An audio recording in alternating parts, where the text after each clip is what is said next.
ಆತ್ಮೀಯ ಬಂಧುಗಳೇ, ಶ್ರೀರಾಮಚರಿತಮಾನಸ ಲಂಕಾಕಾಂಡ ಇದರಿಂದ ಇವತ್ತು ಚೌಪಾಯಿಗಳು, ಸೋರಠ ಮತ್ತು ದೋಹೆಯನ್ನು ತಿಳ್ಕೊಳ್ಳೋಣ.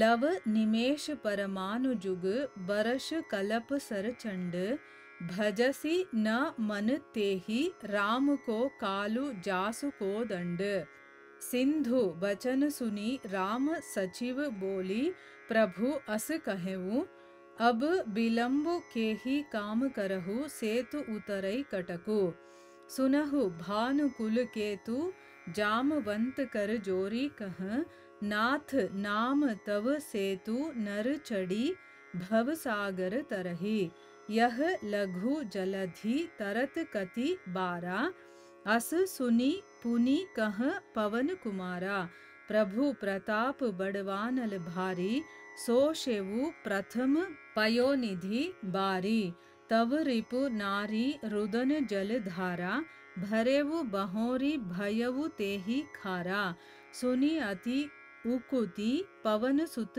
केरी हर्षे कपि रघुपति तन हेरी जामवंत बोले दोऊ भाई नल नील ही सब कथा सुनाई राम प्रताप सुमिरी मन माही करहु सेतु प्रयास कछु नाही बोली लिए कपि निकर बहोरी सकल सुनहु बिनती कछु मोरी राम चरण पंकज उरु धरहु कौतुक एक भालू कपि करहु धावहु मरकट बिकट बरूथा आनहु बिटप गिरिन्ह के जूथा सुनी कपि भालू चले करी हूहा जय रघुबीर ಪ್ರತಾಪ್ ಸಮೂಹ.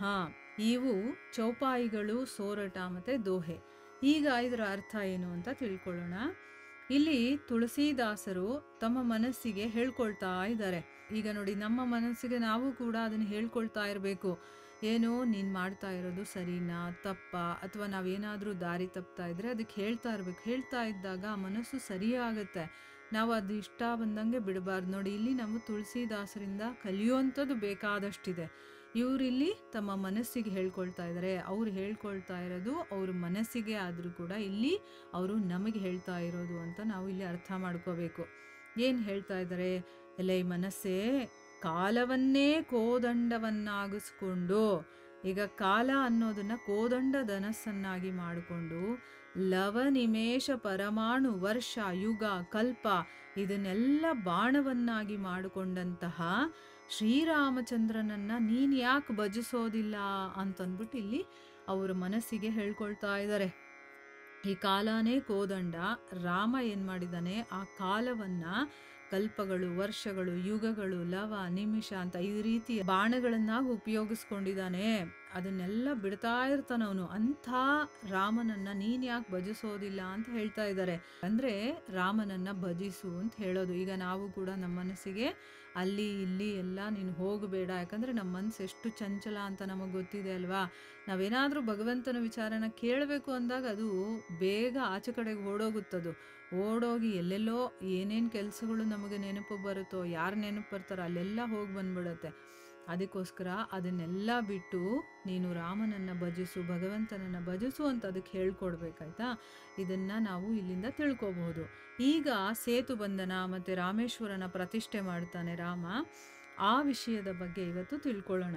ಸಮುದ್ರದ ಸಲಹೆಯನ್ನ ಗೌರವಿಸಿ, ಅಂದ್ರೆ ಈಗ ಸಮುದ್ರ ರಾಜ ಹೇಳಿದ್ನಲ್ವಾ, ನೀನು ನಲನೀಲರನ್ನ ಉಪಯೋಗ ಮಾಡಿಕೊಂಡು ಸೇತುವೆಯನ್ನ ನಿರ್ಮಾಣ ಮಾಡ್ಬೋದು, ಅದಕ್ಕೆ ನನ್ನ ಕೈಯಲ್ಲಾದಂತಹ ಸಹಾಯ ನಾನು ಕೂಡ ಮಾಡ್ತೀನಿ ಅಂತಂದ್ಬಿಟ್ಟು.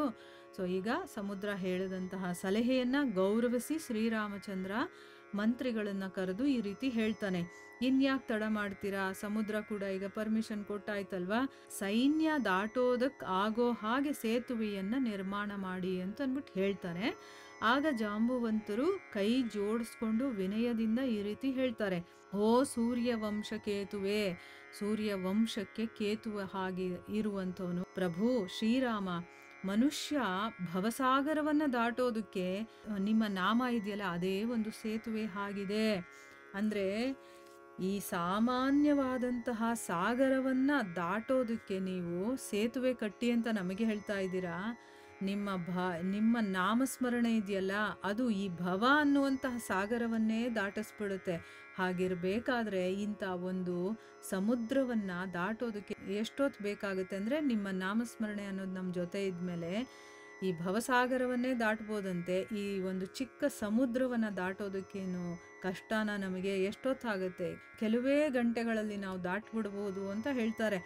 ಈ ಮಾತನ್ನು ಕೇಳಿದ ತಕ್ಷಣ ಪವನಕುಮಾರನಾದಂತಹ ಹನುಮಂತ ಹೇಳ್ತಾನೆ, ಪ್ರಭುವಿನ ಪ್ರತಾಪ ಅನ್ನೋದಿದೆಯಲ್ಲ ಅದು ಬಡವಾಗ್ನಿಯ ಹಾಗಿದೆ. ಅಂದರೆ ಈಗ ಬೇಕಾದಷ್ಟು ಅಗ್ನಿಗಳಿರುತ್ತೆ, ಅದರಲ್ಲಿ ದಾವಾನಲ ಬಡವಾನಲ ಅಂತೆಲ್ಲ ಹೇಳ್ತಾರಲ್ಲ, ಅಂದರೆ ಈ ನೀರನ್ನು ಸುಡುವಂಥದ್ದು. ಅಂದರೆ ಏನು, ನೀರಿನಲ್ಲಿ ಬೆಂಕಿ ಹತ್ಕೊಳ್ಳುತ್ತಲ್ಲ, ಅಂದರೆ ದೊಡ್ಡ ದೊಡ್ಡ ಅಲೆಗಳು ಬರುತ್ತಲ್ಲ, ಅದರ ರಭಸ ಕೊಂದಕ್ಕೊಂದು ಆ ಪ್ರಳಯದ ಸಮಯದಲ್ಲೂ ಅಂಥ ಸಮಯದಲ್ಲೆಲ್ಲ, ಈಗ ಕಾಡ್ಗಿಚ್ಚು ಅಂತ ಹೇಳ್ತಾರೆ, ಅಂದರೆ ದಾವಾನಲ ಅಂತಾನೂ ಕೂಡ ಹೇಳ್ತಾರೆ. ಅಂದರೆ ಆ ಕಾಡನ್ನೇ ಸುಟ್ಟು ಬೂದಿ ಮಾಡುವಷ್ಟು ಬೆಂಕಿ ಹತ್ಕೊಂಡ್ಬಿಡುತ್ತಲ್ಲ, ಅದೇ ರೀತಿ ನೀರಿನಲ್ಲೂ ಕೂಡ ಅಗ್ನಿ ಏಳುತ್ತೆ, ಅದನ್ನು ಬಡವಾಗ್ನಿ ಅಂತ ಹೇಳ್ತಾರೆ.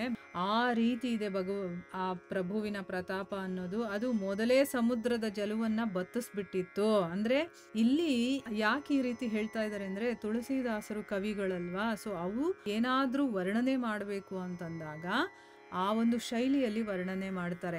ಈಗ ಭಗವಂತನ ಕಣ್ಣುಗಳನ್ನು ಕಮಲದ ಹಾಗಿದೆ, ಅಂದರೆ ಕಮಲದ ಹೂವನ್ನು ನಾವು ತಗೊಂಡೋಗಿ ಅಲ್ಲಿ ಇಟ್ಟು ನೋಡ್ತೀವ ನಾವು, ಅಂದರೆ ಆ ಕಮಲದ ಹೂವು ಎಷ್ಟು ಸುಂದರವಾಗಿದೆಯೋ ಆ ರೀತಿ ಸುಂದರವಾಗಿದೆ ಅಂತ ಹೇಳೋದಕ್ಕೆ ಅದನ್ನು ಒಂದು ಹೋಲಿಕೆ ಕೊಟ್ಟು ಹೇಳ್ತಾರಲ್ಲ, ಇಲ್ಲೂ ಕೂಡ ಅದೇ ರೀತಿ ಆ ವರ್ಣನೆ ಮಾಡಿ ಹೇಳ್ತಾ ಇದ್ದಾರೆ. ಆ ಬಡವಾಗ್ನಿ ಅನ್ನೋದು ಮೊದಲೇ ಸಮುದ್ರದ ಜಲವನ್ನೆಲ್ಲ ಬತ್ತಿಸ್ಬಿಟ್ಟಿತ್ತು.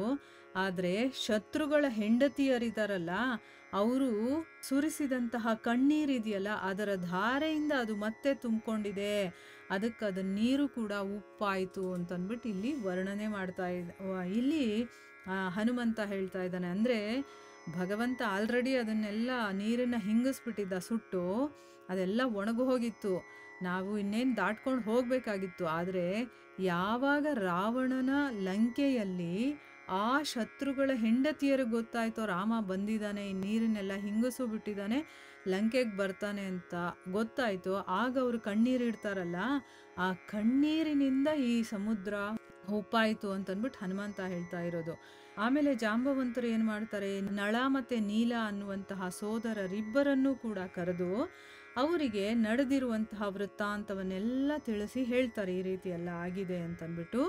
ಮನಸ್ಸಿನಲ್ಲಿ ಶ್ರೀರಾಮನ ಮಹಿಮೆಯನ್ನು ಸ್ಮರಣೆ ಮಾಡಿಕೊಳ್ತಾ ಸೇತುವೆಯನ್ನು ನಿರ್ಮಾಣ ಮಾಡಿ, ಪ್ರಭು ಮಹಾತ್ಮೆಯಿಂದ ನಿಮಗೆ ಯಾವುದೇ ಪರಿಶ್ರಮ ಕೂಡ ಆಗೋದಿಲ್ಲ, ಈ ಕೆಲಸ ನಿಮ್ಮಿಂದ ಆಗುತ್ತೆ ಅಂತಂದ್ಬಿಟ್ಟು ಹೇಳ್ತಾರೆ. ಆಮೇಲೆ ವಾನರ ಸೈನ್ಯವನ್ನು ಕರೆಸ್ಬಿಟ್ಟು ಜಾಂಬುವಂತ ಈ ರೀತಿ ಹೇಳ್ತಾರೆ, ಏನು, ನಿಮ್ಮೆಲ್ಲರಲ್ಲಿ ನನ್ನದೊಂದು ಪ್ರಾರ್ಥನೆ, ನೀವು ನಿಮ್ಮ ಹೃದಯದಲ್ಲಿ ಶ್ರೀರಾಮನ ಚರಣಗಳನ್ನು ಧರಿಸ್ಕೊಂಡು ವಾನರ ಭಲ್ಲೂಕ ಎಲ್ಲರೂ ಕೂಡ ಸೇರಿಕೊಂಡು ಒಂದು ಕೌತುಕವನ್ನು ತೋರಿಸಿ ಒಂದು ಆಟ ಆಡೋಣ ಅಂತ. ಅಂದರೆ ನೀವೊಂದು ಆಟ ಆಡಿ ತೋರಿಸ್ಬೇಕು, ಎಲ್ಲರಿಗೂ ಆಶ್ಚರ್ಯ ಆಗಬೇಕು ನೋಡಿದಾಗ, ಆ ರೀತಿಯ ಒಂದು ಕೌತುಕವನ್ನು ತೋರಿಸಿ, ಓ ವೀರ ವಾನರ ಯೋಧರೇ, ನೀವೆಲ್ಲ ಓಡಿ ಹೋಗಿ ವೃಕ್ಷಗಳನ್ನು ಮತ್ತು ಪರ್ವತಗಳನ್ನೆಲ್ಲ ಕಿತ್ಕೊಂಡು ತೊಗೊಂಡು ಬನ್ನಿ ಅಂತಂದ್ಬಿಟ್ಟು ಹೇಳ್ತಾರೆ. ಈಗ ಇದನ್ನೆಲ್ಲ ನೋಡಬೇಕು ಅಂತಂದರೆ ಆಶ್ಚರ್ಯ ತಾನೇ. ನಾವು ಹೇಗೆ ಒಂದು ಚಿಕ್ಕ ಕಲ್ಲು, ಒಂದು ಚಿಕ್ಕ ಕಡ್ಡಿಯನ್ನು ಎತ್ಕೊಂಡು ಬರ್ತೀವೋ, ಆ ರೀತಿ ದೊಡ್ಡ ದೊಡ್ಡ ಬೆಟ್ಟಗಳನ್ನು ಮರಗಳನ್ನೆಲ್ಲ ಕಿತ್ಕೊಂಡು ಬನ್ನಿ ಅಂತ ಹೇಳ್ತಾ ಇದ್ದಾರೆ. ಈಗ ಅದು ನೋಡೋದಕ್ಕೆ ಆಶ್ಚರ್ಯ ಅನಿಸುತ್ತೆ ತಾನೇ, ಆ ಆಶ್ಚರ್ಯವನ್ನು ಎಲ್ಲರಿಗೂ ತೋರಿಸ್ಬೇಕು, ಅದಕ್ಕೋಸ್ಕರ ನೀವು ತೊಗೊಂಡು ಬನ್ನಿ ಅಂತ ಹೇಳ್ತಾರೆ. ಇದನ್ನು ಕೇಳಿದ ತಕ್ಷಣ ವಾನರರು ಭಲ್ಲೂಕ ಯೋಧರು ಎಲ್ಲರೂ ಕೂಡ ಹುಂಕರಿಸ್ತಾ, ಅಂತಂದರೆ ಅವ್ರದ್ದೇ ಆದಂಥ ಒಂದು ಶಬ್ದಗಳಿರುತ್ತಲ್ಲ, ಅದನ್ನೆಲ್ಲ ಮಾಡ್ತಾ ಪ್ರತಾಪಪುಂಜನಾದಂತಹ ಶ್ರೀರಾಮನಿಗೆ ಜಯಕಾರ ಮಾಡ್ತಾ ಅವರು ವಾಪಸ್ ಹೋಗ್ತಾರೆ.